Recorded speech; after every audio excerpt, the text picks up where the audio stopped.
नमस्कार, yes news महाराष्ट्रामध्ये आपल्या सर्वांचे स्वागत। प्रहारच्या वतीने इस्लामपूर तहसील कार्यालयासमोर साखळी उपोषण। शेतकऱ्यांना संपूर्ण कर्जमाफी देण्याची प्रहार कार्यकर्त्यांनी केली मागणी। बच्चू कडू यांच्या अन्नत्याग आंदोलनास दिला पाठिंबा। शेतकऱ्यांचे, दिव्यांगांचे व कष्टकऱ्यांचे नेते व प्रहार संघटनेचे संस्थापक बच्चूभाऊ कडू गेले 4 दिवस झाले अमरावती जिल्ह्यातील मोझरी या ठिकाणी आमरण उपोषण करत आहेत। त्यांना पाठिंबा देण्यासाठी वाळवा तालुक्यातील इस्लामपूर तहसील कार्यालयासमोर साखळी उपोषण सुरू केले आहे। प्रहार शेतकरी संघटना, दिव्यांग क्रांती, प्रहार शिक्षक संघटना, प्रहार जनशक्ती यांच्या वतीने मुख्यमंत्र्यांना इस्लामपूर तहसीलदार यांच्यामार्फत विविध मागण्यांचे निवेदन देण्यात आलं। त्यात पुढील प्रमाणे 17 मागण्या करण्यात आल्या आहेत। त्यातील प्रमुख मागणी शेतकऱ्यांना संपूर्ण कर्जमाफी मिळालीच पाहिजे।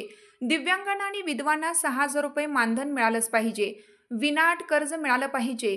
जिल्हा परिषद शाळा वाचल्या पाहिजेत। मेंढपाळ व मच्छीमार यांच्यासाठी स्वतंत्र धोरण तयार करा। शेतकऱ्यांसाठी व कष्टकरी यांच्यासाठी स्वतंत्र मंडळ तयार करा। गायीच्या व म्हशीच्या दुधाला किमान 60 रुपये प्रति लिटर भाव मिळावा, यासह 17 मागण्यांचं निवेदन देण्यात आलं।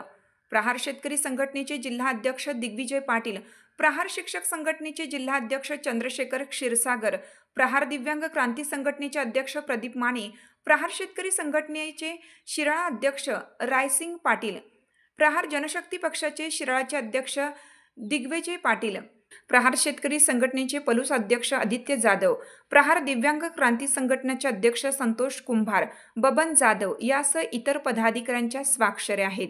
या साखळी उपोषणामध्ये विविध सामाजिक संघटनांनी, पक्षांनी पाठिंबा दिलेला आहे। दिव्यांगांना न्याय मिळावा आणि काही दिव्यांग बांधव या खाली येऊन बसले, त्यांना चालता सुद्धा येऊ शकत नाही, वरती येऊ शकत नाही। आपण एक 10 मिनिटं तुमच्या सवडीनुसार वेळ देऊन भेट घ्यावी।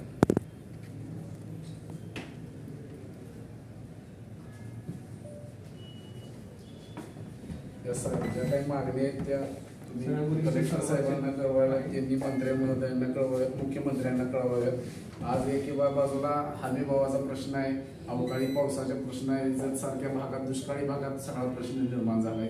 याकडे शासनाने लक्ष द्यावं। एक लोकप्रतिनिधी, हक तुमची, साथ आमची। यस न्यूज महाराष्ट्र चॅनलला लाईक करा व सबस्क्राईब करायला विसरू नका।